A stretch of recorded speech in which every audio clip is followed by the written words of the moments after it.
Les doy la bienvenida a todos y todas a este curso, esta continuación del curso sobre protección internacional de personas refugiadas y asilo.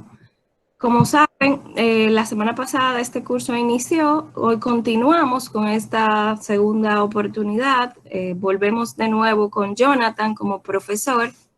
Y en nombre de la Facultad de Ciencias Jurídicas y Políticas, en su decano, el maestro Bautista López García, le damos la bienvenida y continuamos de inmediato con este curso, que es para voluntarios. En esta ocasión me encuentro como una estudiante en este curso. Así que nada, Jonathan, agradezco inmensamente el esfuerzo y aprovechemos al máximo este valioso tiempo con todos los temas que debemos de abordar.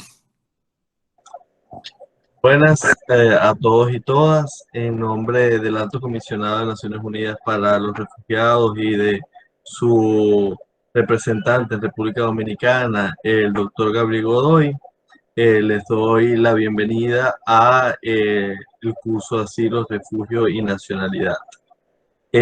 Quisiera hacer mención especial a las autoridades de la UAS y en especial a Mayra que, bueno, como muchos de ustedes ya bien saben, va a estar con nosotros solamente unos,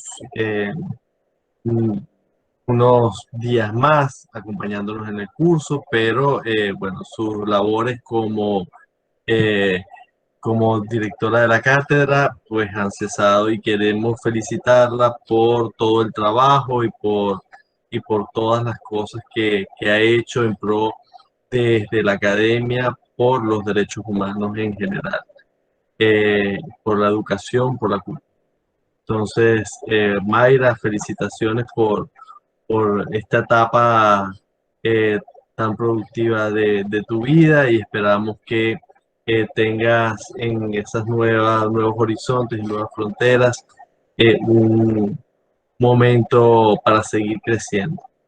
Entonces, el día de hoy vamos a hablar sobre los 4 pilares en los que descansa la protección internacional de los refugiados. Esto se le llama principios de protección internacional de refugiados. Estos 4 pilares son, por decirlo de otra manera, el sustento de una protección efectiva en caso de asilo y refugio. Recuérdense, por favor, que estamos hablando de personas con necesidades de protección internacional. Es decir, estamos hablando de personas con necesidades de protección, no de migrantes económicos, sino de personas que están escapando de la violencia, que están escapando de, de la violación sistemática de sus derechos humanos y que por no tener la posibilidad de conseguir respuestas de protección en su propio país, deben por obligación acudir a la protección internacional. Entonces, estos 4 principios son los siguientes. Non-refoulement. El non-refoulement es un término francés que básicamente lo que dice es la no devolución. Non-refoulement, no devolución, no penalización por entrada irregular, no discriminación y el carácter civil y humanitario del asilo. Vuelvo a repetir, estamos hablando de los casos de personas con necesidad de protección internacional. Esto no aplica a personas migrantes económicos, por poner un ejemplo. No aplica. Entonces, dejando eso en claro, vamos a comenzar por el non-refoulement o no devolución.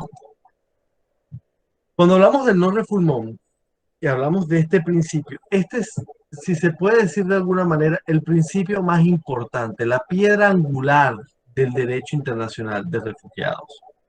¿Dónde se encuentra este principio? Como ustedes recibieron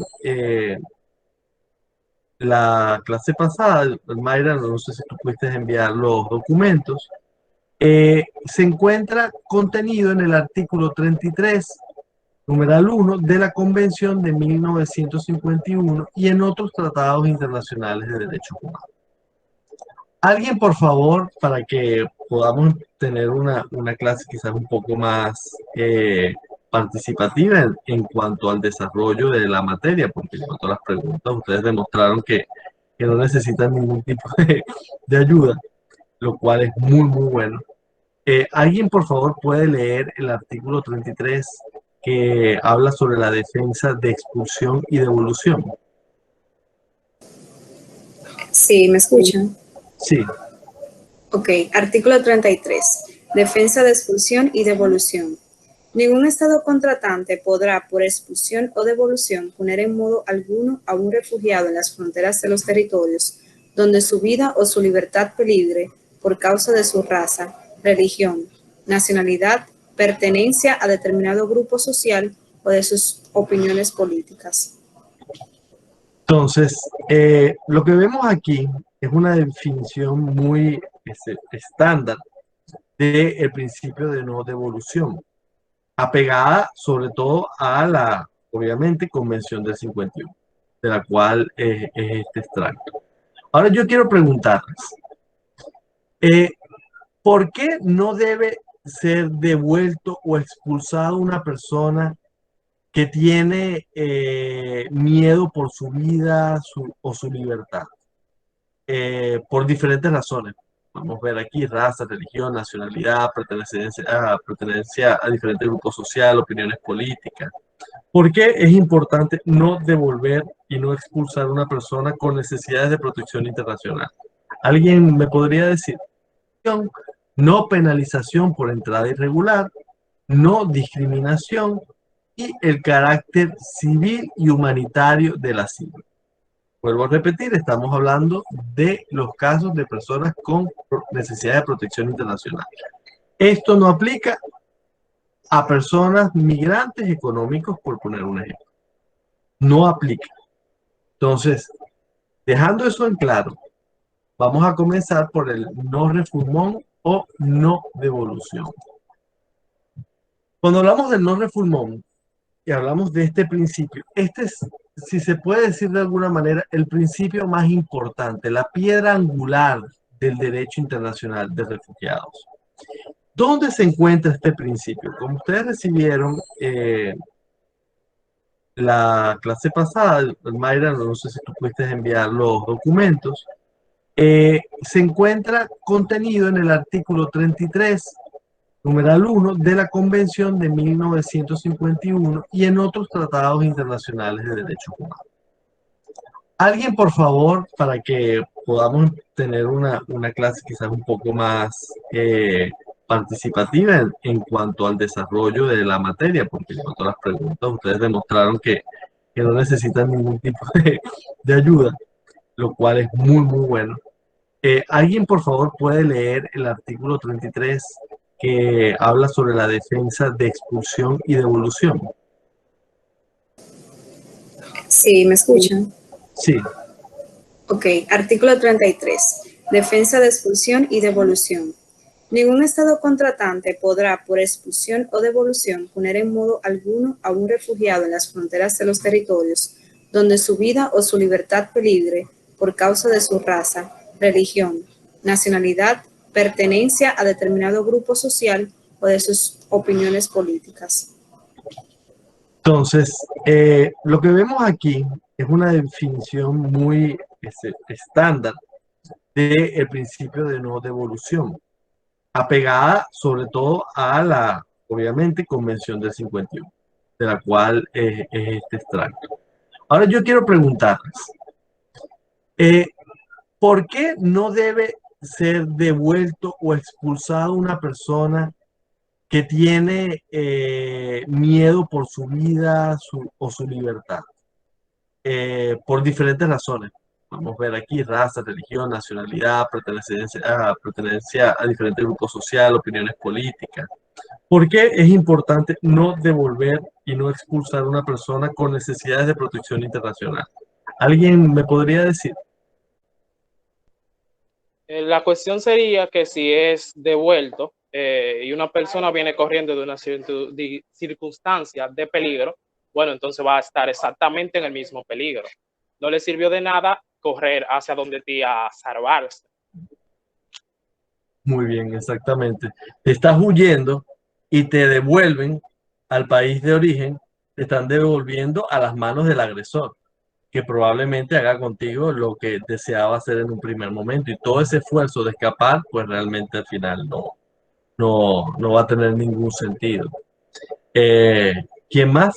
El principio de no devolución tiene su fundamento en un efecto útil del derecho, que es que si usted toma una decisión es porque lo va a beneficiar y va a tener una utilidad práctica. Entonces, como el derecho de los refugiados lo que busca es garantizar el derecho a la integridad, a la vida y a la dignidad de aquellas personas que se encuentran en una situación de riesgo por el contexto determinado que vive su nación o que representa su figura, principalmente personas por condiciones religiosas o condiciones de oposición político dentro de regímenes donde no hay democracia interna, donde no hay libertad de expresión y donde hay un clima de intolerancia marcada, usted devolverlo, entonces usted estaría lesionando y agravando de manera significativa el contexto en el que vive esa persona, porque ya la suelen tachar en esos países, por ejemplo, los países del mundo islámico, cuando una persona se va por una oposición como un traidor, un desertor o una persona que ha renunciado a su patria. Entonces ya usted le ha agravado la condición de negatividad que envuelve a esa persona y usted devolverlo sería más lascivo de que la persona se hubiese quedado en un primer momento. Perfecto, exactamente. Si tiene una utilidad práctica. Y la utilidad, como bien dice el compañero, es garantizar la defensa bueno, en primera instancia, de la vida y la libertad de la persona. Entonces, el garantizar que no te van a devolver, que no vas a volver a estar en la situación donde tu vida, donde tu integridad corría en peligro, pues obviamente es fundamental para poder proteger. Fíjense que el logo del ACNUR es una mano así y una persona en el medio, y la idea es garantizar esa protección. Hoy en día ocurre, pero no solamente en países islámicos, ocurre incluso en países muy cercanos a nosotros. Ha ocurrido en el caso de Venezuela, en algunos casos, no todos los venezolanos que salen son personas con necesidades de protección internacional, pero algunos de estos venezolanos pues sí lo son. Entonces, ahí tenemos un caso. O tenemos otros casos, por ejemplo, en África actualmente. Tenemos una crisis humanitaria en Yemen, por ejemplo, que es debido a la guerra que tiene ya muchos años entre Arabia Saudita y Yemen, y que ha generado una cantidad de miseria y de pobreza donde, por poner un ejemplo, puede existir el reclutamiento infantil y un niño que esté escapando, porque el asilo no solamente es concedido para personas adultas y mayores de edad, sino también para niños, niñas y adolescentes. Entonces, un niño que vaya a ser reclutado por un ejército, escapa a otro país y pide protección internacional, tiene derecho a esa protección internacional. Porque viola los derechos de los niños, niñas y adolescentes. El derecho a tener una infancia, entre estudiar, entre muchas otras cosas. Una vida normal, entre comillas. Entonces, este artículo es fundamental. Y cuando nosotros veamos un caso, siempre es bueno preguntarse, ¿qué pasaría si esa persona es devuelta? ¿Qué pasaría si esa persona es enviada al país de origen? Lo primero que se tiene que hacer es todo el procedimiento de determinación de estatuto de refugiado. Es decir, esa persona, si así lo desea, solicita refugio y se hace el proceso de determinación de refugiado. ¿Qué es el proceso de determinación de refugiado? Lo explicamos en la clase pasada, pero yo lo sencillamente lo repaso, es ese proceso que cada estado tiene apegado a las directrices de la Convención del 51 y su protocolo del 67 para determinar si efectivamente esa persona es o no es un refugiado. Según es una investigación que se hace bueno, que es muy seria en cuanto a los elementos que evalúa. Ahora, Profe, perdón. esto dígame. No, yo tenía la mano levantada también, porque yo quería hacer un comentario de eso. No sé si ya Sí. hay participaciones, perdón. Sí, perfecto. está también, están varios, Jonathan, Stephanie Zapata, Chris, luego Máximo, luego Josué de nuevo. Vamos a tratar porque si no, no nos va a dar tiempo y se nos van a ir las 2 horas para ver las 4. Entonces lo que vamos a hacer es que vamos a dar 2 personas más ahorita y cada vez que abramos una sesión de preguntas, los primeros 3 podemos tener un diálogo, pero si no, no nos va a dar el tiempo porque aparte comenzamos un poquito más tarde.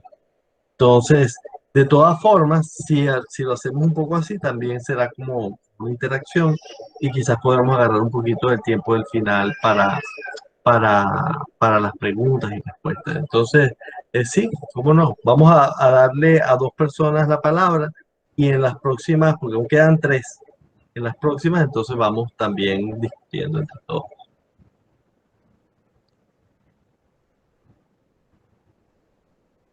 ¿Quién era la persona que iba a conversar?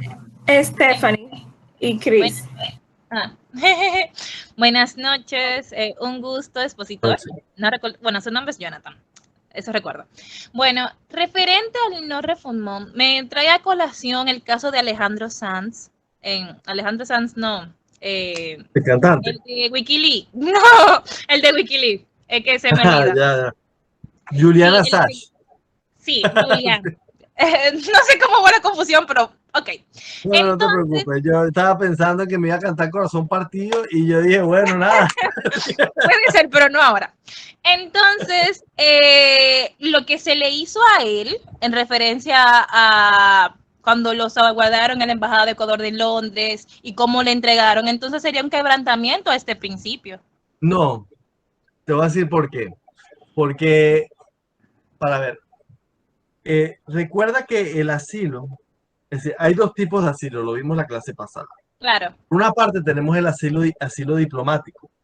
El asilo diplomático, habíamos dicho que son consideraciones políticas que se pueden solicitar en embajadas, en buques de guerra, en aviones, con banderas del país, del país al que se está solicitando.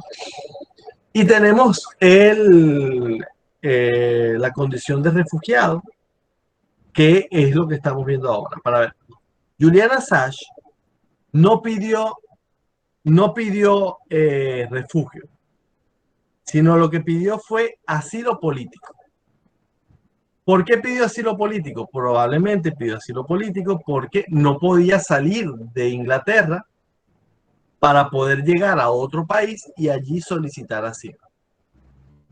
Pudo haber ido a Francia, pero realmente decidió no tratar de salir del país, sino solicitar un asilo político. ¿Cuál es el problema del asilo político? El principal problema del asilo político es que la consideración es política, es decir, no hay un proceso de determinación de estatuto de refugiado y por esa razón él está sometido a las consideraciones políticas de quien le brindó el asilo. En este caso, quien le había brindado el asilo era el gobierno de Rafael Correa.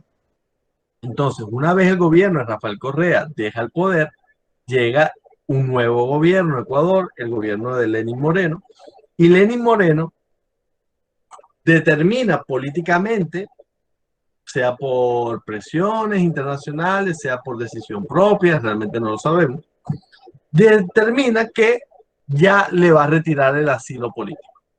Porque esa es la otra característica. El refugio no puede ser retirado a discreción. Es decir, no es discrecional. Si se acabaron las condiciones que generaban que esa persona ya no tuviera miedo de que su integridad física, emocional, espiritual se viera afectada, pues entonces en ese momento hay un proceso que hace que ese estatus deje de tener vigencia. ¿Por qué? Porque las condiciones ya cambiaron. Pero el político no, el político sencillamente, el gobierno que lo otorga lo puede retirar e incluso ni siquiera tiene que dar las explicaciones y razones por las cuales ya lo retiró. Entonces, al cambiar el gobierno, lo que ocurrió fue que el nuevo gobierno determinó que ya no le iba a brindar más asilo político a Julian Assange y lo entregó a las autoridades británicas. Las autoridades británicas, el proceso de extradición es un proceso poco más complicado, tienen que hacer un juez, no es una consideración política, sino que es un juez el que tiene que determinar que la extradición no va a violar ciertos derechos, y que es posible. Y bueno, Julian Assange está ahorita en esa lucha legal, pero no es lo mismo. No es lo mismo. Y esa es la gran diferencia entre el asilo diplomático y el refugio. Julian Assange, si hubiera cruzado una frontera, por ejemplo, a Francia, y hubiera solicitado asilo, pues Francia tiene un sistema de reconocimiento de asilo, un sistema de refugio, y hubiera pasado por todos estos procesos hasta otorgársele o no, dependiendo del caso, la condición o el estatuto de refugiado, el estatus de refugiado. Se le hubiera reconocido el estatus de refugiado. Pero él no lo hizo por este canal, sino lo hizo por el otro canal, que es el asilo político, que ya es una cosa de relaciones exteriores, y bueno, que es muy diferente.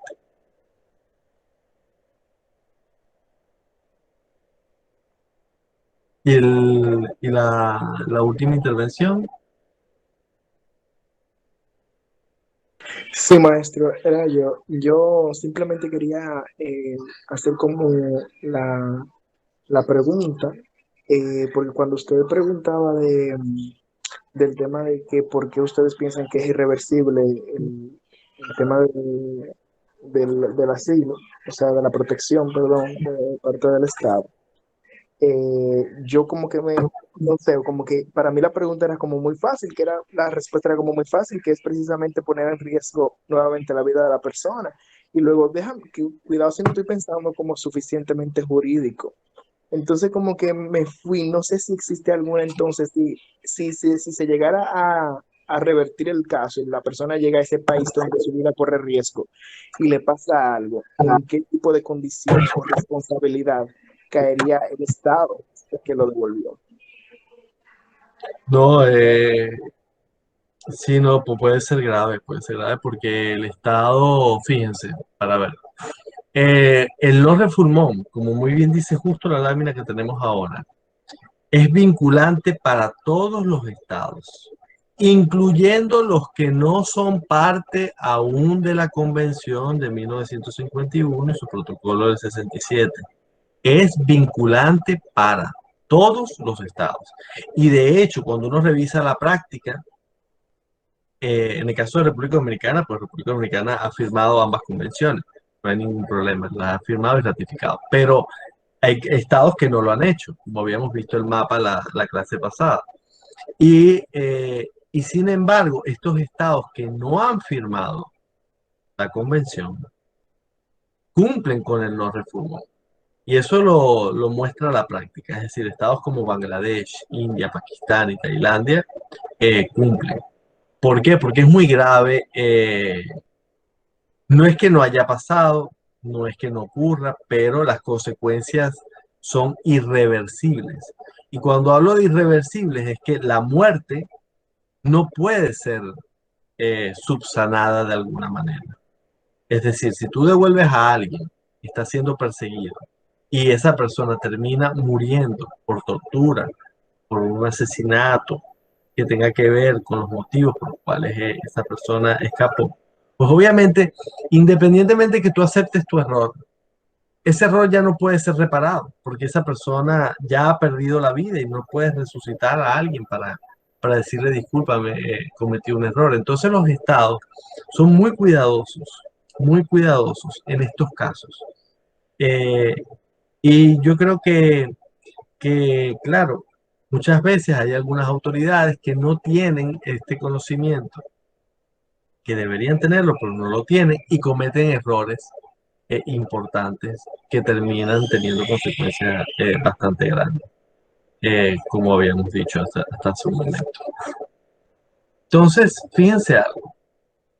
El no refoulement se aplica a toda persona refugiada conforme a la Convención del 52, incluyendo a los solicitantes de asilo. ¿Qué significa esto?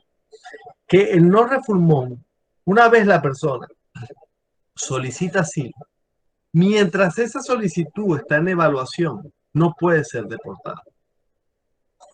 Una vez termina la evaluación de esa solicitud, puede ser positiva o negativa, entonces si es positiva, sigue el no refoulement activo, y si es negativa, entonces pues esa persona se determina efectivamente que no tiene necesidad de protección internacional, sino que, por ejemplo, es un migrante económico y nada más.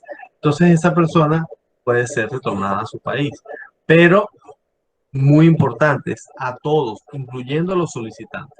Mientras una persona está en proceso de evaluación, no puede ser deportada. Por eso es que durante el gobierno de Donald Trump fue tan complicado. ¿Por qué? Porque muchas personas estaban efectivamente siendo deportadas para que esperaran en un tercer país la respuesta del sistema de asilo norteamericano, que históricamente, hasta la llegada del presidente Trump, era un país de acogida de refugiados. Es decir, un país que en algunos momentos históricos llegó a acoger más de 170.000 refugiados, 100.000 refugiados al año, 40.000 en los últimos años, pues son bastantes. Y sin embargo, durante la presidencia de Trump, esos números en el último año bajaron, los últimos 2 años bajaron a 15.000, que eran los mínimos históricos de Estados Unidos desde la firma de la propia Constitución. Entonces, es un tema muy álgido porque las consecuencias son al final de cuentas irreparables. Si una persona que tú devuelvas, supongamos que no muera, una persona que ha sido sometida a tortura, imagínense, ya su vida no vuelve a ser la misma. Es decir, ya esa persona no, psicológica, emocionalmente, no vuelve a ser la misma. O sea, las consecuencias no van incluso mucho más allá de la propia muerte de la persona, sino también del impacto a los familiares, de los momentos de agonía. Es como, por poner un ejemplo, si supongamos un grupo de judíos hubiera estado activo en esa época, que no lo estaba, surgió a raíz de eso. Un grupo de judíos alemanes hubieran escapado a un tercer país, supongamos que hubieran llegado, no sé, a Colombia, a Venezuela, a República Dominicana, llegaron muchos, de hecho. Y pues República Dominicana los hubiera devuelto a la Alemania nazi. Esas personas hubieran estado seguramente muertas.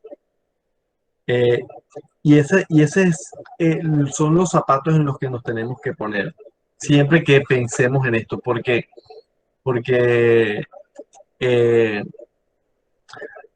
no, hay que estar muy seguro. Es decir, se tiene que hacer todo el proceso, se tiene que dar todo el debido proceso para que se tome la decisión de devolución. Y eso es algo muy delicado. Fíjense que es tan delicado que aplica no solamente a los firmantes de la convención. Okay.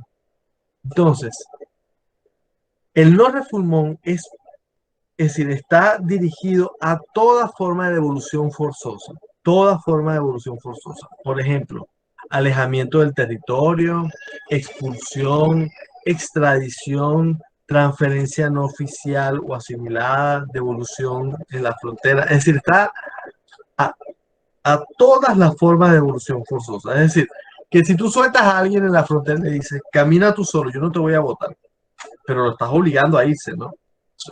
Aplica. Se aplica a toda forma de devolución forzosa.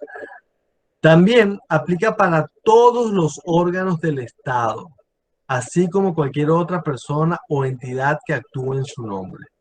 Es decir, si lo hace la policía, si lo hace el ejército, si lo hace un ministerio, es decir, aplica a todas las instituciones del Estado. Y existen dos excepciones. Dos. La primera excepción se encuentra en el artículo 33 de la Convención del 51. Sin embargo, dice, lo voy a leer específicamente, numeral 2. Sin embargo, no podrá invocar los beneficios de la presente disposición al refugiado que sea considerado por razones fundadas como un peligro para la seguridad del país. Si esa persona es un peligro para la seguridad del país, supongamos, es una persona que podría generar un problema de seguridad para el Estado o podría generar un problema incluso de una amenaza de guerra, pues el Estado puede, es decir, tiene la facultad, según la Convención del 51, de tener esta excepción. Y habiendo sido, o si esa persona, supongamos que una persona está solicitando asilo, refugio, pero esa persona, supongamos que lo están persiguiendo. Pero esa persona tiene una condena definitiva de un delito particularmente grave, por ejemplo, terrorismo, por ejemplo, asesinato, por ejemplo, violación, y existe una condena definitiva y se puede establecer que esa persona es una amenaza para la comunidad del país de acogida, entonces también se puede aplicar una excepción al no refugio. Entonces, peligro para la seguridad nacional, para la seguridad del país, o que esa persona tenga una condena definitiva. Es decir, el no refoulement nos dice que, bueno, nos dice muy claramente cuáles son estas excepciones. Creo que realmente es muy fácil de comprender. El país de acogida, fíjense, cuando hablamos de las excepciones, el país de acogida debe conducir un examen individualizado, es decir, el país que recibe hace un examen individualizado para determinar si la persona refugiada pertenece a una de las dos categorías expresadas en el artículo 33, numeral 2. ¿Cuáles eran esas dos categorías? Las acabamos de ver. Un refugiado que tenga razones fundadas para ser considerado como un peligro a la seguridad del país. Supongamos que está escapando con unos secretos de Estado que son extremadamente importantes y el país que lo está persiguiendo está dispuesto a comenzar una guerra masiva contra el Estado de acogida, pues el Estado puede decir, mira, ¿saben qué? De verdad que yo me abstengo a la excepción del principio de no refoulement. O si esta persona, bueno, ha sido condenada por tribunales por delitos graves. Pues el mejor ejemplo es un terrorista consumado que ha sido condenado, pues obviamente el Estado de acogida puede apegarse a la excepción del principio de no refoulement. Esta excepción a no refoulement no afecta las obligaciones del no refoulement de acogida que emanan del derecho internacional de los derechos humanos. Es decir, que exista una excepción no puede ser excusa para entonces apegarse y rechazar o empezar a devolver y evitar las responsabilidades que se han recogido bajo el principio de no refoulement.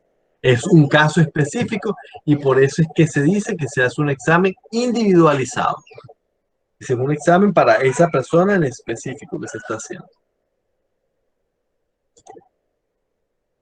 Entonces, ¿cuáles son esos otros instrumentos de los que habíamos hablado al principio? Le dijimos, bueno, está la Convención del 51, el Protocolo del 67 y otros instrumentos de derechos humanos. Entonces, bueno, a nivel regional, regionales, porque son diferentes áreas del mundo. Tenemos la Convención Americana de Derechos Humanos, contempla el no refoulement, y tenemos la Convención de la UA, que es la Organización de Unión Africana, la actual Unión Africana, que en esa época, en 1969, estableció a través de esta convención la regulación de los temas concernientes a los problemas de los refugiados en África. Resulta que África, al igual que América Latina, ha avanzado un poco más. Y se preguntarán mucho por qué las áreas, hay regiones que avanzan más y hay regiones que tienen un avance más lento.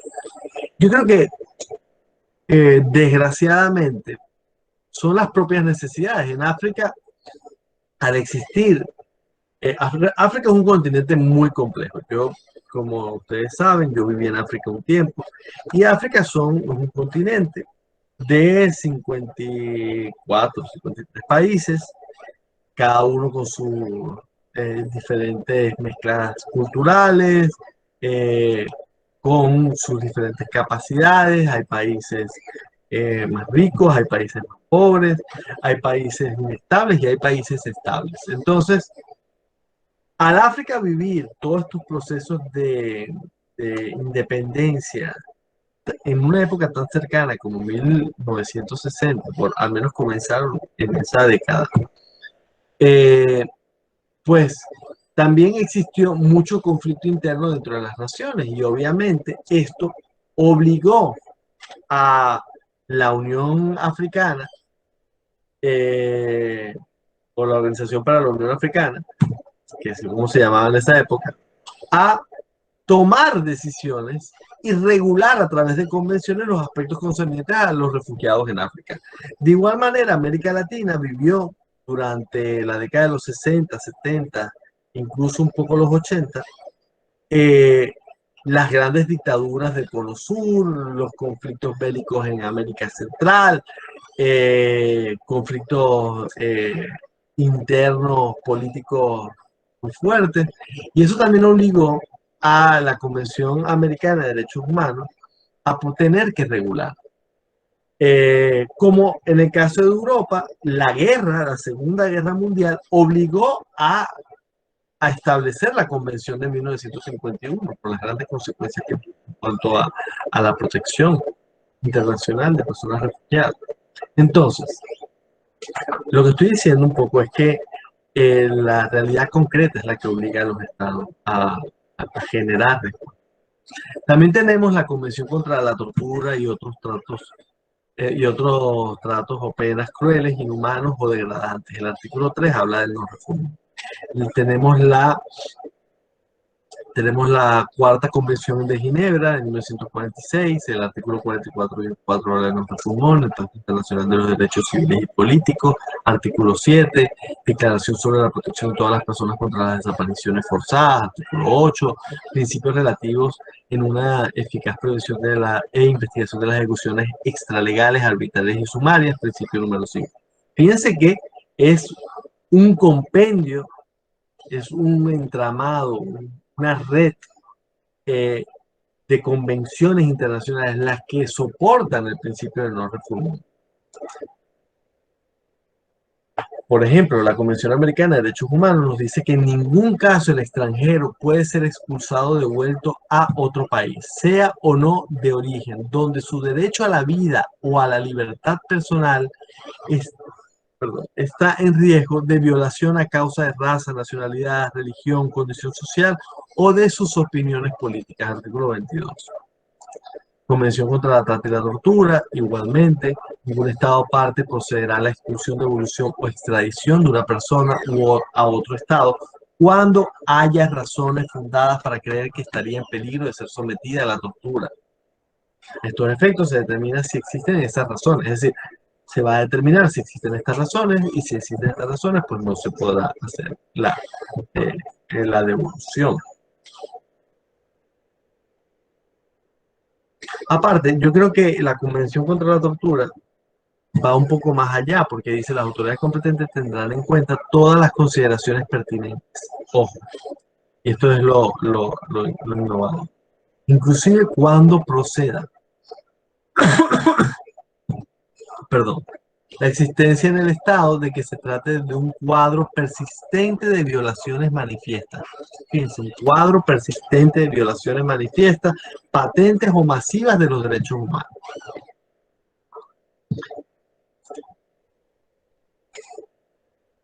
Aplicación extraterritorial. Fíjense, ¿alguien por favor puede leerlo? Lo referente a la aplicación Sí, extraterritorial. yo, profe.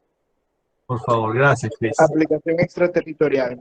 La obligación establecida en el artículo 33, numeral 1, me imagino, de la Convención de 1951, está sujeta a una restricción geográfica únicamente con respecto al país a donde un refugiado no puede ser devuelto, o al lugar desde el cual esa persona sería enviada.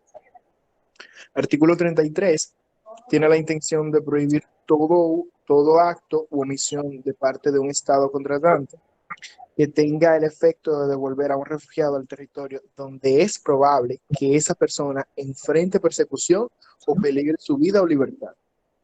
Fíjense, esto es fundamental. Supongamos que un país dice, mira, ¿sabes qué? Yo no voy a devolver a la persona al país de origen, de donde está escapando. Pero voy a enviarlo a el país B, supongamos. Ese país al que estoy enviando, aunque no es el país del que esa persona está escapando, sí lo extraditaría al país de donde esa persona escapó. ¿Qué significa eso? Supongamos que alguien está con nombre de país, pero solamente como un ejercicio. Supongamos que una persona está escapando de un país, supongamos que está escapando de Estados Unidos y va a solicitar asilo en Canadá. Canadá, como se apega al principio de no refoulement, dice, mira, ¿sabes qué? Yo no te lo voy a devolver. Pero como no quiero tener problemas contigo, un ejemplo, ¿no? Yo se lo voy a mandar a Francia. Es decir, yo no me encargo de él, pero yo lo puedo enviar a otra parte. Lo puedo devolver a un país donde él no corra peligro. Lo voy a mandar a Francia. Pero resulta que Francia sí lo va a extraditar. Entonces, la pregunta es, para dos personas, las primeras dos. ¿Se puede, eso violaría el principio de no refoulement? Enviarlo a un segundo país del cual sí pueda ser extraditado. Sí, Chris. Perdón, que no levanté la mano primero. No, yo apenas yo le dije porque la levantaste. Ok, yo me imagino que lo violaría si el Estado lo envía a sabiendas de que el Estado planea regresarse a los Estados Unidos. O sea, no sé si me entienden. Sí, para enviarlo, tendría que estar 100% seguro de que no lo van a enviar a Estados Unidos. Entonces, en ese caso, yo siento que no lo viola, porque si estás 100% seguro de que no se lo van a regresar a Estados Unidos, prácticamente lo está protegiendo también, o sea, sí. lo está poniendo en manos de otro Estado. Sí, pero la pregunta era lo contrario. La pregunta era qué pasaba si el Estado sí lo iba a devolver. Es decir, si lo hace, como tú bien dices, si lo hace teniendo la certeza de que esta persona no va a ser extraditada, no viola para nada el no refoulement. Perfecto. Ahí, como tú bien dijiste, no lo está violando. Ahora, si lo envía, incluso teniendo la sospecha, es decir, no sabe bien, pero podría pasar que esa persona pueda ser extraditada, sí está violando el no refoulement. Es decir, para que pueda hacer esa extradición a un tercer país, tiene que estar seguro de que no va a ser enviado.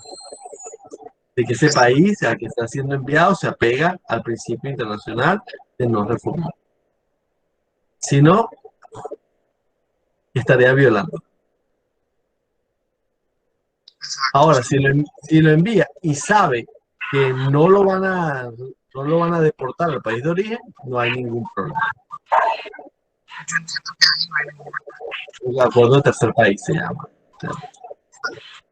Entonces, la obligación de no devolver a un refugiado solicitante de asilo al país donde pueda correr peligro de persecución u otro daño grave aplica siempre que un Estado ejerce jurisdicción, incluyendo en las fronteras, en alta mar o en el territorio de otro Estado. Se llama aplicación extraterritorial. Supongamos, esta persona es capturada en aguas territoriales del Estado. Supongamos que estamos en un barco y está llegando un bote, ese bote lleno de personas, está en aguas territoriales de ese Estado. Y esas personas están escapando, están allí por persecución internacional, sus vidas están en peligro y tomaron la arriesgada decisión de tratar de cruzar la frontera por agua. Esa persona, es decir, el no refoulement aplica a todas las áreas donde tiene jurisdicción, no solamente a tierra, alta mar, fronteras. Si yo tengo jurisdicción de este lado de la frontera, si sea un paso, yo aplica el no refoulement. No es que, bueno, yo lo agarré en el mar y entonces lo devolví en la balsa, en el mismo mar. Esa persona puede morir. Tiene que haber un proceso de determinación si esa persona realmente necesita protección internacional. Si no la necesita, pues puede aplicarse la devolución. Pero eso ha sido, por ejemplo, en el caso europeo, un tema bastante duro, porque, bueno, como hemos visto, desgraciadamente, el Mediterráneo se ha convertido en un cementerio. Entonces, han habido problemas importantes en la aplicación de este pilar del derecho internacional de los refugiados. Entonces, vamos a leer este caso muy rápidamente. ¿Alguien puede, por favor, leerlo? Yo puedo, sí. Sí, cómo no, Chris. Entonces, tenemos aquí principios de protección internacional. En el caso, un barco de la Armada de la República del Sur interceptó un barco con 400. Se escucha muy mal. Sí. Yo puedo leerlo. Perfecto, Laura. Un barco de la Armada de la República del Sol interceptó un barco con 400 personas en alta mar. Mientras que el barco transportaba a personas de diferentes nacionalidades, la mayoría de ellas indocumentadas, la mayoría afirmó provenir de la República de la Luna, donde había una dictadura instaurada. Como el barco fue identificado fuera del territorio nacional de la República del Sol, en alta mar, la Armada declaró que no tenía obligación de admitir a las 400 personas para aterrizar en sus costas. Sin embargo, como la dictadura de la Luna es conocida en todo el mundo por sus flagrantes violaciones de los derechos humanos, la Armada de la República del Sol decidió guiar el barco a un tercer país, la isla de Mercurio. La isla de Mercurio no es un estado parte de la Convención de 1951 sobre el Estatuto de los Refugiados y ya ha declarado que las 400 personas serían devueltas al territorio de la República de la Luna. Las preguntas son: ¿qué principio del derecho internacional de los refugiados es relevante en este estudio de caso? La segunda pregunta es: ¿este principio ha sido violado por un Estado? Para ver, las dos primeras personas que me puedan decir cuál es la respuesta a esa pregunta.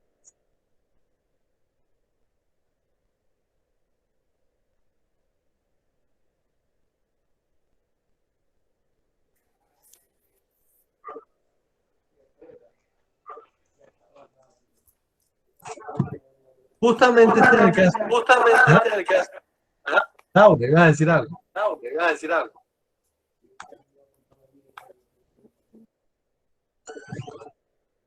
No. Justamente este es el caso que acabamos de nombrar. si se detiene un barco, eh, eh, en este caso es en alta mar, que transporta a diferentes personas de diferentes nacionalidades, pues obviamente el principio del no refoulement es el principio de derecho internacional relevante para el estudio de este caso. Y pues este principio ha sido violado por un Estado. Sí.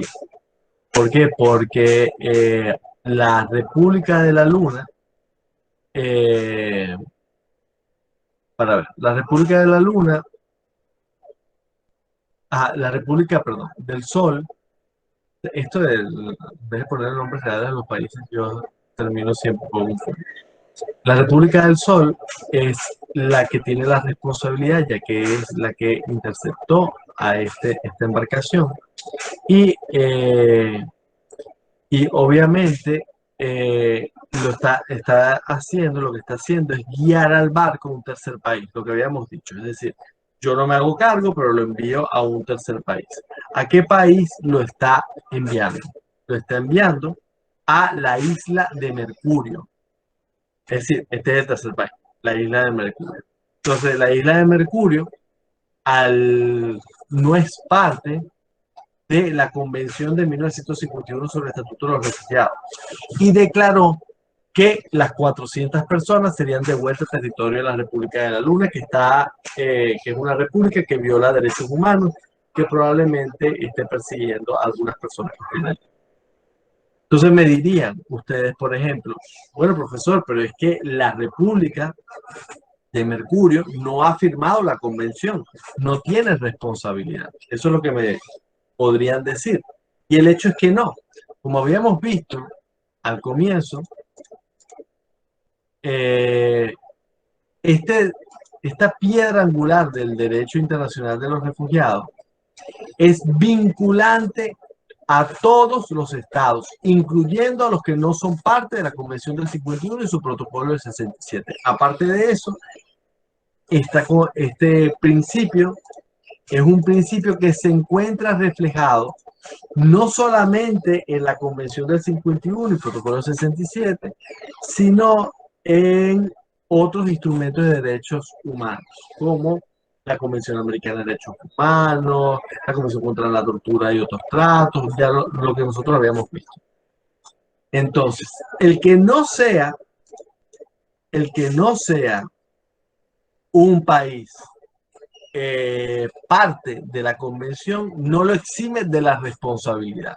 Entonces, la isla de Mercurio, tanto la isla de Mercurio como la República del Sol estarían violando el principio de no refoulement. Entonces, el segundo principio es el principio de no penalización por entrada irregular. Ese se encuentra en el artículo 31. Refugiados en situación irregular en un país de acogida. Estamos hablando de refugiados. Los estados contratantes no impondrán sanciones penales por causa de su entrada o presencia ilegal a los refugiados que, llegando directamente al territorio donde su vida o su libertad estuviera amenazada en el sentido previsto en el artículo 1, hayan entrado o se encuentren en el territorio de tales estados sin autorización, a condición de que se presenten sin demora las autoridades y aleguen la causa justificada de su entrada o presencia ilegal. Es decir, si una persona está escapando, por ejemplo, de un gobierno que lo va a matar y no puede porque no tiene documento de pasaporte, por ejemplo, en la mano, porque nunca sacó un pasaporte, porque nunca pensó en irse de su país, y cruza la frontera de manera ilegal, irregular, y pide asilo, no puede haber una penalización por esa entrada irregular, porque se entiende que esa persona está escapando, esa persona no tiene quizás otra alternativa para poder salir de su país de origen para llegar al país de acogida y solicitar asilo. Eso es lo que se llama la no penalización por entrada irregular. Claro, una vez esa persona entra al país, obviamente debe dirigirse a las autoridades, explicar las causas justificadas de su entrada y presencia ilegal o irregular, como se dice ahora. Entonces, es muy importante que esas personas, una vez entren, así hayan entrado de manera irregular, después vayan a las autoridades, en este caso en República Dominicana, sería a la ONR, a la Oficina Nacional de Refugiados, y explicar las causas de su entrada irregular y, y estableciera su solicitud de asilo. Entonces, no penalización. Ajá, dígame. Pero del ejemplo que usted dio, yo obtuve una lectura diferente porque decía que estaban escapando de la República de la Luz, pero estaban fuera de aguas del territorio de la República del Sol. Por lo que yo puedo interpretar dos cosas, o están en aguas internacionales o están todavía dentro de... Lo dice, ojo, lo dice, están en alta mar. Alta mar son aguas internacionales. Ok, en todo caso de que estén en aguas internacionales, como no han entrado aún al territorio de la República del Sol, ellos no podrían considerarlo y decir, bueno, ellos lo que nos pidieron fue asilo político, porque ellos no estaban en nuestro territorio, que es una condición para pedir asilo territorial. Y nosotros simplemente le dijimos, se lo negamos discrecionalmente. Sí, lo llevaron a otro país. Pero en alta mar, tienen que conocer también un poco el derecho marítimo. En alta mar, si un navío en aguas internacionales se encuentra con personas de las cuales su vida se encuentra en peligro, ojo, se tiene que hacer responsable. No es que si yo consigo en alta mar a un barco que se puede hundir en cualquier momento, yo puedo decir, ¿sabes qué? Es aguas internacionales, Dios te bendiga, y me voy. Hay responsabilidad jurídica. Eso no es así. Imagínense usted, porque nadie quisiera, Dios lo quiera, que algún día ocurriera un accidente. Pues puede existir también esa posibilidad. Y que por desgracia pues queden varados en el mar y de repente pase un navío y no te recoja porque diga, bueno, sabes que yo no voy a ser responsable de ti. Hay una responsabilidad jurídica, aparte está el derecho marítimo, por contento. Entonces, quien era responsable de esa gente era quien lo consiguió. Claro, no están obligados a llevarlo a su territorio, ojo, no están obligados a llevarlo a su territorio, pero sí están obligados a llevarlos a un territorio. Entonces, como están obligados a llevarlos a un territorio y estas personas pueden ser personas objeto de persecución, si lo llevas a un territorio del cual van a ser extraditados, es como si los estuvieras entregando al país. Y esa responsabilidad te cae a ti, como al otro país también, ¿no? ¿Se entendió? Sí, gracias. Sí, sí. Son preguntas que son absolutamente normales, porque el caso está diseñado a modo de trampa.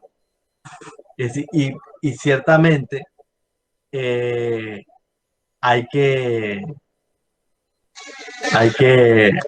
ver bien cómo, es decir, cuáles son esos pormenores que a veces se vinculan a otros derechos. Y no todo el mundo conoce de todos los marcos. Por eso es que el derecho de asilo es un derecho que está vinculado a una malla, una red de protección con otras convenciones que, aunque no traten directamente del tema del asilo, pues están de hecho bastante relacionadas. Y bueno, un poco así. Entonces, la no penalización por entrada irregular, ¿qué establece? Establece la excepción de sanciones penales para los refugiados y solicitantes de asilo. Ojo, para los refugiados y solicitantes de asilo entrados o viviendo irregularmente en el territorio, siempre que se presenten sin demora a las autoridades y expliquen las razones válidas de su entrada o presencia irregular. Solo las restricciones necesarias serán aplicadas a los desplazamientos de los refugiados y solicitantes de asilo.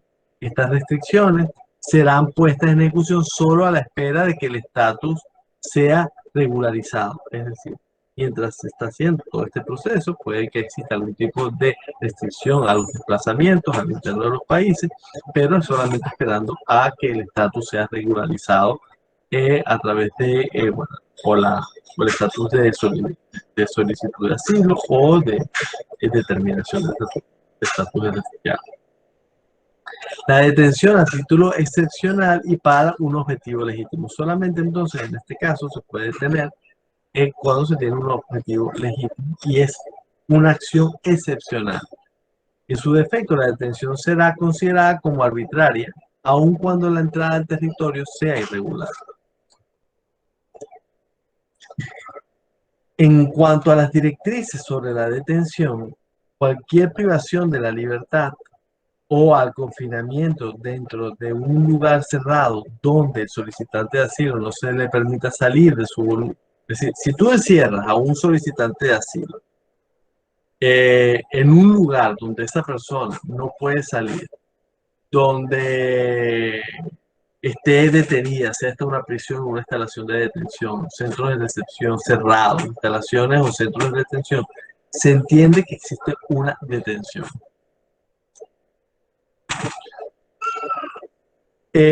Para ver, solamente se pueden detener en dos casos específicos. ¿Cuáles son esos dos casos? Por una parte tenemos la salud pública. Vamos que esta persona es una persona que bueno, que tiene una enfermedad infectocontagiosa muy importante, puede ser en estos casos de hoy en día, puede ser COVID, y bueno, entonces se puede detener a la persona para garantizar que no afecte a la salud pública del estado de acogida o a la seguridad nacional. Supongamos que es una persona que es un delincuente, que es una persona que ya tiene un juicio, entonces pues, obviamente se le puede detener. ¿Cuáles son las alternativas a la detención? Porque la detención, a veces pensamos que, bueno, no hay alternativas. No, sí hay. Está obviamente la libertad, pero está el depósito o entrega de documentación para que esa persona pueda desplazarse de manera regular. Tienen que haber condiciones de comparecencia, pueden existir casos en que se establezcan condiciones de comparecencia. Por ejemplo, en República Dominicana se le pide a las personas solicitantes de asilo, mientras están siendo evaluadas sus solicitudes, que mensualmente comparezcan ante la ONR. Si mensualmente van y dicen, mira, yo estoy acá, bla, bla, bla. Presentación de garante o fiador, por ejemplo, también se puede establecer. Se puede también establecer como una alternativa residencia en centros abiertos, semiabiertos, de recepción o de asilo. Caso de Alemania, por ejemplo, tienen unos centros de recepción donde los solicitantes de asilo, mientras están esperando la respuesta a su solicitud, pues pueden estar allí. Esos centros son abiertos, es decir, esas personas, aunque duermen allí, comen allí y están allí, pues pueden desplazarse fuera de ese centro sin ningún problema, sin ningún tipo de restricción. Y la experiencia lo que ha demostrado es que nadie se escapa y se va para el mundo. Eso es muy raro, pero no es que no ocurra, pero es muy raro. Residencia dirigida, puede haber una libertad bajo fianza, una supervisión comunitaria y el último, sobre todo estos últimos tres, son excepciones, es decir, es lo que se debería hacer quizás en el último recurso. En nuestro país se respeta el libre desplazamiento de los solicitantes mientras esperan su solicitud. Por la hora yo voy a continuar y luego si ustedes quieren pueden revisar estos casos en casa, porque si no, no creo que nos dé tiempo.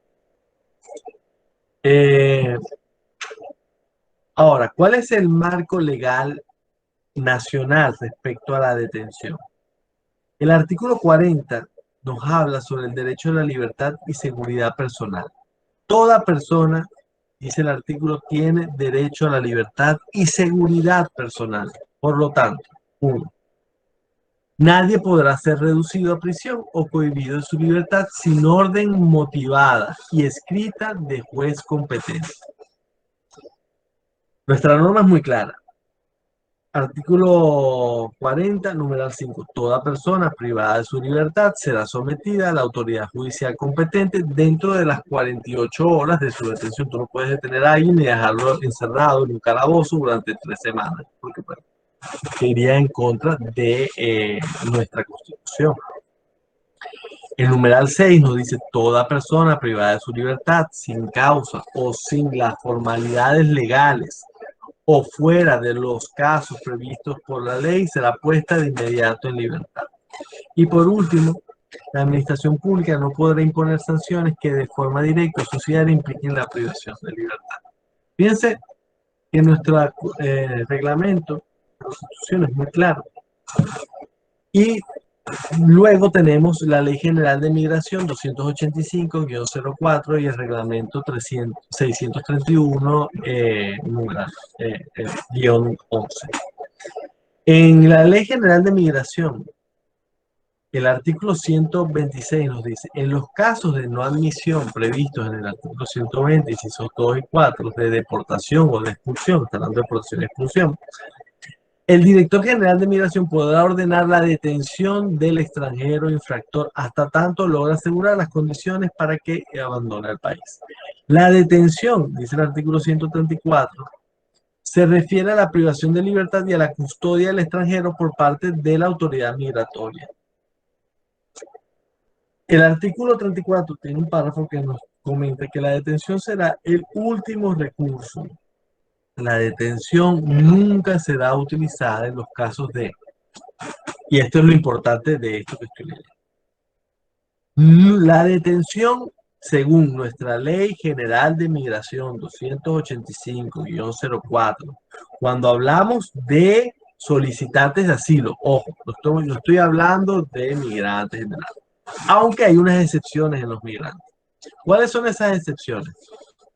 Menores de edad, mujeres embarazadas o lactantes, porque se puede poner en riesgo la vida del niño, y en caso de las lactantes, porque la madre, al estar separada de su hijo, pues es la fuente principal de sustento de vida, envejecientes y, referente a nuestro curso, solicitantes de asilo. Entonces, el artículo 135 nos dice: la detención tiene su fundamento en la violación de normas migratorias de carácter administrativo. Por lo tanto, no es una privación de libertad que responda a un carácter punitivo. ¿Por qué? Porque la transgresión es una transgresión administrativa, no es un delito. En consecuencia, las personas migrantes se encuentran detenidas, deberán estar separadas físicamente de las personas que se encuentren en detención penal.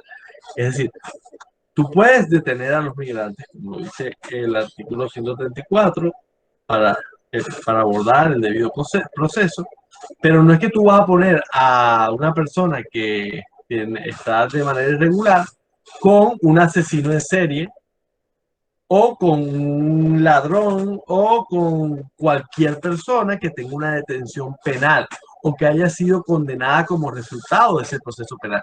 Tienen que estar separados. Y entonces vale la pena preguntarnos, en nuestro caso específico, aquí en la República Dominicana, ¿qué es el centro de detención de Jaina? Porque el centro de detención de Jaina,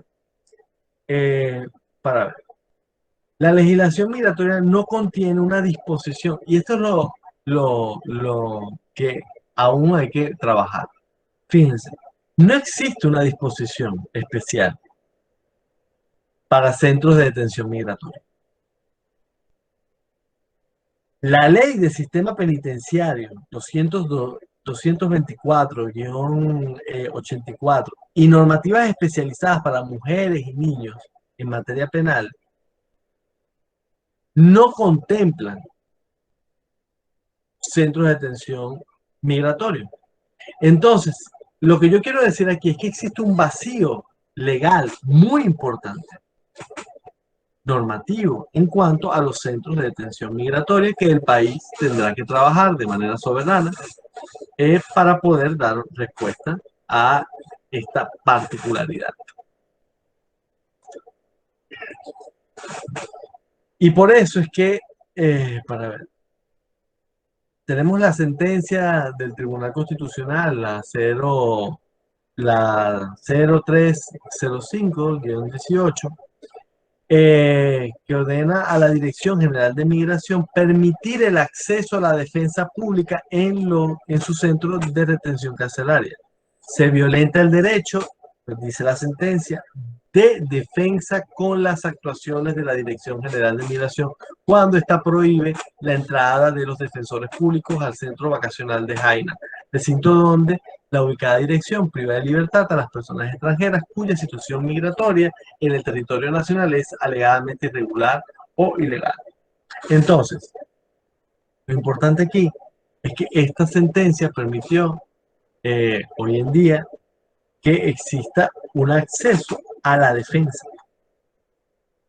más efectivo, y por eso es que siempre yo hablo de estos procesos de construcción que son tan necesarios en todos los países para poder ir perfeccionando los sistemas legales, jurídicos, en este caso, los sistemas que tienen que ver con nación y en específico dentro de nuestra materia, que con temas del siglo XIX. Aquí tenemos un caso de detención que les pido por favor que lo revisen en sus hogares. Es muy interesante tratar de responder. Yo no lo voy a tocar porque, bueno, tenemos apenas 25 minutos, quedan dos principios, son menos densos, pero quiero que nos queden aunque son unos 10 minutos para poder discutir. Entonces, la no discriminación. Miren, esto es muy sencillo. La no discriminación se encuentra establecida en el artículo 3. Los artículos contratantes aplicarán las disposiciones de esta convención a los refugiados sin discriminación de raza, religión o país de origen. No importa, no es que yo voy a atender o voy a dar asilo y refugio solamente a las personas de origen asiático, o solamente voy a darlo a las personas afrodescendientes, o solamente lo voy a dar a los cristianos, o solamente lo voy a dar a los musulmanes. No, no puede haber ningún tipo de discriminación, o solamente lo voy a dar a los que vengan de Estados Unidos, los que vengan de Francia, pero no a los que vengan de Centroamérica, por poner un ejemplo. Entonces, lo importante aquí es que no puede haber bajo ninguna circunstancia, cuando digo bajo ninguna circunstancia, no puedo ser más claro, discriminación. No puede existir discriminación. Entonces, la discreción de los estados para establecer las distinciones entre las personas de su competencia pueden establecer algunas distinciones en la aplicación del derecho. El derecho humano a la igualdad. Básicamente es una necesidad la igualdad, pero tenemos que pensar un poco en cuándo es una distinción, cuando una distinción no equivale a una discriminación. Para ver, una distinción es compatible con el principio de igualdad. Una distinción es compatible con el principio de igualdad. ¿Por qué? Y esa es la pregunta que se tiene que hacer. ¿Por qué? Porque uno tiene una justificación objetiva y razonable, porque persigue un objetivo legítimo compatible con el derecho relativo a los derechos humanos, y porque existe una relación razonable de proporcionalidad entre los medios utilizados y el objetivo perseguido. Por ejemplo, supongamos que un país está persiguiendo a una etnia en específico. Supongamos que un país está persiguiendo a una etnia en específico que aparte tiene una religión particular. Supongamos que eso está ocurriendo. El caso de los Rohingya es un caso que podría aplicarse, pero vamos a tratar de hacerlo más general. Esa etnia en particular, que tiene una religión, se puede distinguir si es la que está siendo perseguida directamente por un Estado. Supongamos que es un Estado que está efectuando la persecución, que y la violación sistemática de los derechos humanos de esa etnia. Entonces, el estado de acogida puede hacer una distinción y decir, miren, puede ser que haya otras personas en ese estado que estén en necesidad de protección internacional. Sin embargo, debido a que es flagrante la violación sistemática de derechos humanos y persecución a la etnia, vamos a poner un nombre, a la etnia, no sé, Papurú, poner un nombre inventado. Entonces, el Estado va a dar un reconocimiento general a esa etnia para su protección. Entonces, ahí está haciendo una distinción y no una discriminación. Y ahí hay una idea de, bueno, de que existe un objetivo legítimo. ¿Por qué? Porque aunque puede existir casos de persecución a otras personas que no pertenezcan a esa etnia, van a seguir siendo tomados en cuenta. Esta etnia necesita una protección quizás un poco más activa, o una solución más general por parte del Estado. Esto es cuando, por ejemplo, se le da reconocimiento prima facie a un grupo determinado por pertenecer a ese grupo, ya que es ese grupo el que está siendo perseguido.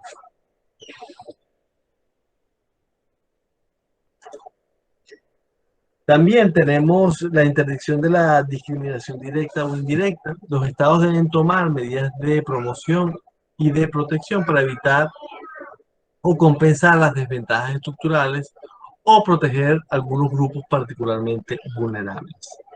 Porque puede ser que haya una discriminación directa en un estado donde a todas las personas pertenecientes de origen asiático, esto es un ejemplo, de origen asiático no se le permite tener derechos de educación, de salud. Supongamos que eso ocurre. Eso puede ocurrir, eso es directo. Pero puede ser que la discriminación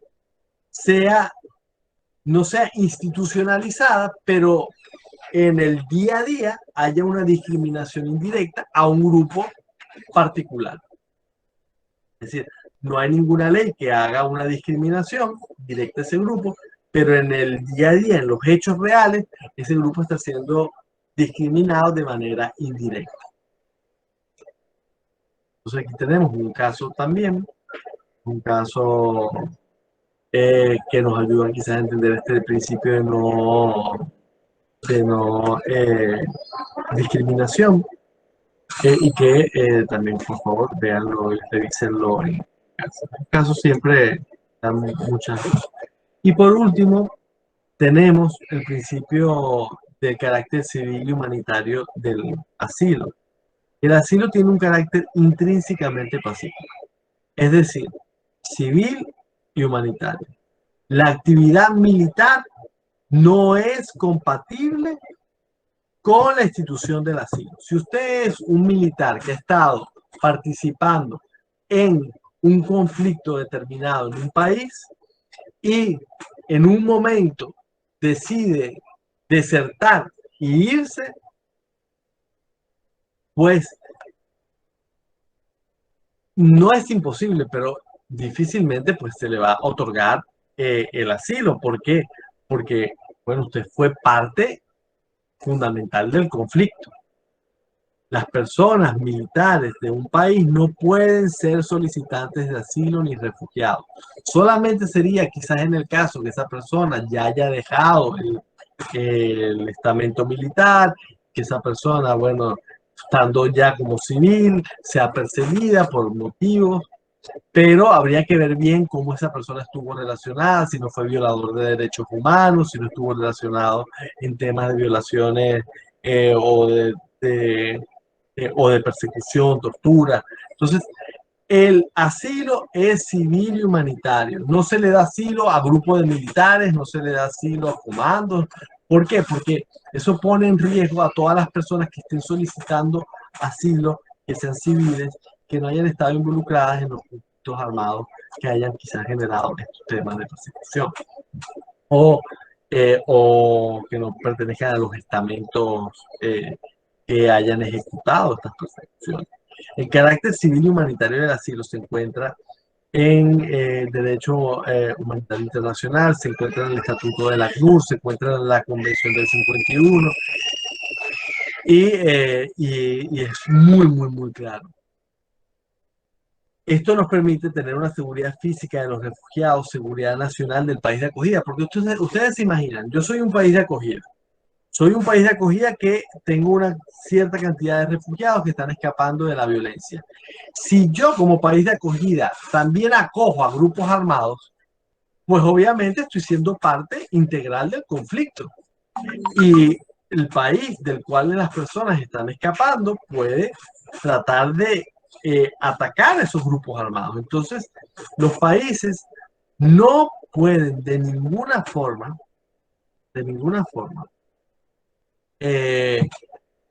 violar este carácter civil y humanitario del asilo, porque ponen en peligro físico, real, a los propios refugiados. Entonces, por eso es que hay muchos esfuerzos por evitar la militarización de los campamentos de refugiados en contextos de flujos masivos. ¿Por qué? Porque pueden existir en esos flujos personas militares que se presenten como civiles, pero que utilicen a esos campamentos como, por ejemplo, núcleos de reclutamiento. Entonces, el análisis que se hace caso a caso es un análisis que tiene que ser muy bien hecho, muy meticuloso, para evitar esto. De hecho, las actividades de identificación, separación, internamiento de combatientes en estos casos son fundamentales, y la importancia de colaboración con múltiples sectores, sean sectores humanitarios, sectores militares de los países de acogida, se presenta como una franca necesidad. Entonces, el carácter civil y humanitario del asilo se interrelaciona de manera fundamental con los otros principios base. Por ejemplo, no refulmón ni admisión al territorio. En situaciones, por ejemplo, de flujos masivos, acceso al territorio, no deben ser rechazados por la simple suspicacia de que sean combatientes. Ojo, si se cree que son combatientes, puede haber un proceso de separación y luego hacer un proceso de identificación mucho más exhaustivo para determinar si efectivamente es o no es combatiente. Pero supongamos que se crea que es combatiente, se devuelve, pero al final no era combatiente. Por eso es que obviamente la vida de esa persona podrá verse en peligro. Entonces, por eso la simple suspicacia no es factor para hacer una devolución automática. Se tiene que hacer entonces un análisis mucho más exhaustivo. Evaluación de las consecuencias a nivel de seguridad. El Estado tiene que evaluar si es razonable pensar que se va a generar una situación grave de desorden, de inseguridad o de violencia. Y por último, la responsabilidad del gobierno y el rol de la comunidad internacional. El gobierno de acogida es el que tiene la principal responsabilidad de hacer una buena determinación, una buena separación. La comunidad internacional tiene del establecimiento del Estatuto de Personas Refugiadas, del manejo, sobre todo cuando hay flujos masivos, es decir, cuando hay guerras, cuando hay hambrunas, cuando hay conflictos internos, que pueden generarse desplazamientos masivos, que los estados están en la obligación de generar planes para poder dar respuesta. Mejor es tener un plan y adaptarlo a la realidad concreta de un momento específico que no tener ningún plan y de repente llegar al momento de necesidad de utilizarlo y no tener nada con qué responder a esa coyuntura. Obviamente el impacto va a ser mayor si no tienes nada para responder o si tienes que idear el plan en medio de la coyuntura. Y la comunidad internacional pues tiene la responsabilidad de ayudar a desarrollar las capacidades del Estado de acogida para llevar a cabo estas operaciones. Entonces, en último...